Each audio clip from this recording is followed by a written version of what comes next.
Sabi po ni Mary Kay Baxter, ang impyerno daw, sabi po sa kanya ni Jesus, ay nasa gitna ng daigdig o nasa ilalim po natin.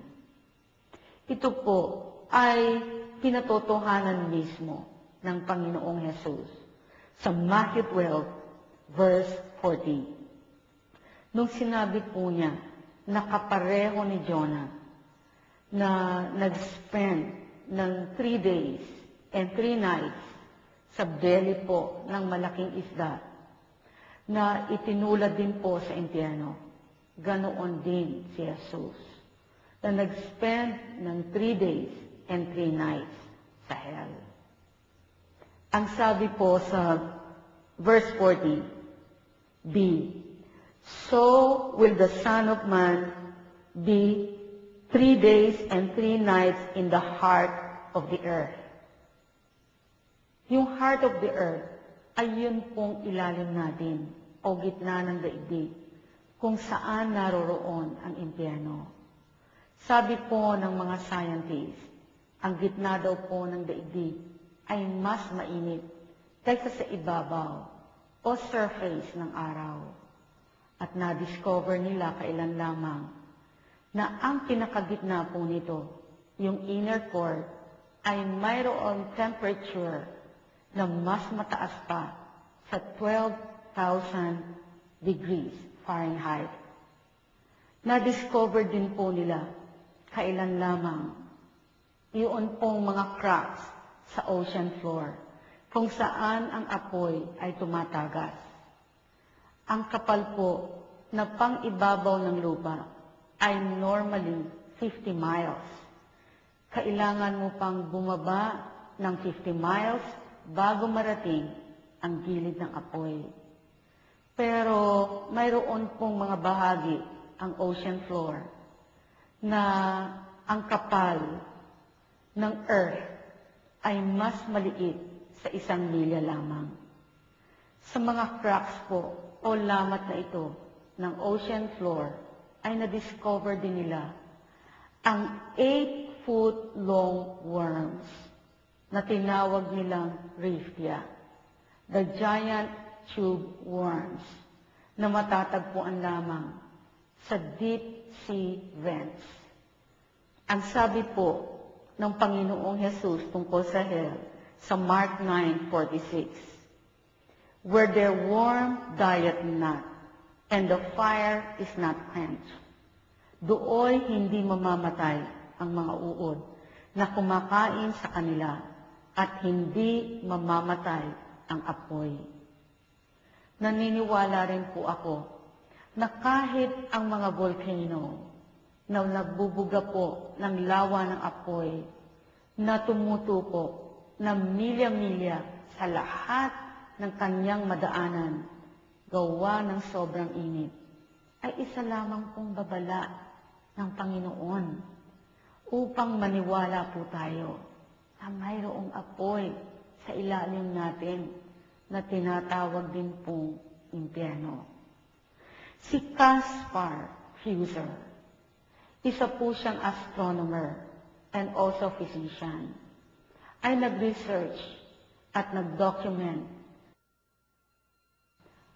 ng mga volcanoes na nag-i-erupt sa Hekla Fel. Sumulat po siya ng mga nakakatakot na information na kanya pong mga natuklasan.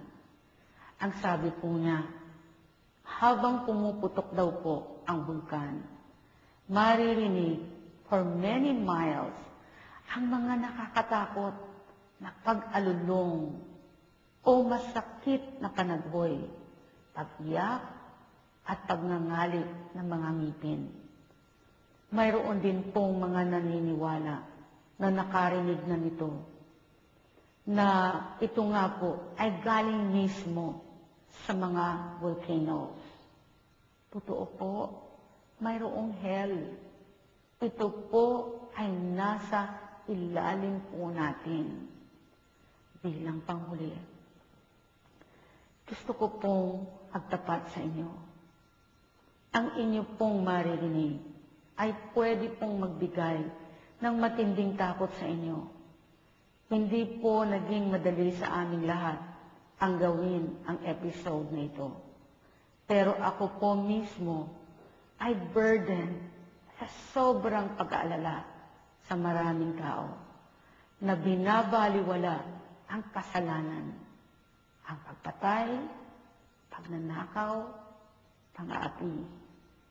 Walang takot na pandaraya, kasinungalingan, kasakiman, kasalapi, at kapangyarihan. Katanyagan, paglapastangan sa katawan na templo po ng banal na Espiritu Santo at pinagbayaran ng Panginoong Jesus ang kasalanan sa lahat ng guilty po, sinning, at gustong makawala rito. Makinig po kayong mabuti. Ang cover po ng Discover magazine noong August 2002 ay nagtanong, what's really at the center of the earth? Ayon po sa ating pinag-aralan, alam po natin kung ano talaga ang nasa gitna ng daigdig. Jesus told us, there is a lake of fire with millions of people burning, weeping, screaming, wailing, and gnashing of teeth. Sa isa pong kilalang newspaper sa Finland, ay nag-appear po ito. Ang sabi po ng isang scientist named Dr. Ashakov, as a communist, I don't believe in heaven or the Bible. But as a scientist, I now believe in hell. Needless to say, we were shocked to make such a discovery. But we know that we saw and we know what we heard. And we are absolutely convinced that we drilled through the gates of hell. Ang kwento po niya, nung nagdidrill o nagbabarena po sila ng lupa, bigla po itong umikot ng sobrang bilis. Ang ibig sabihin, mayroon po silang nahukay o naabot na empty space o parang butas ng kuweba. Yun pong pangkuha nila ng temperature ay sumobra ang increase ng init to 2,000 degrees Fahrenheit. Ang ginawa po nila, nagbaba po sila ng microphone na designed para po ma-detect nila ang tunog ng mga plate movements sa ilalim. Pero imbes na plate movements ang marinig po nila, ang narinig po nila ay human voice, screaming in pain. Akala po nila, yun pong sound ay nanggagaling lamang sa kanila pong mga equipment. Pero nung gumawa po sila ng adjustment, ang masama po nilang suspicion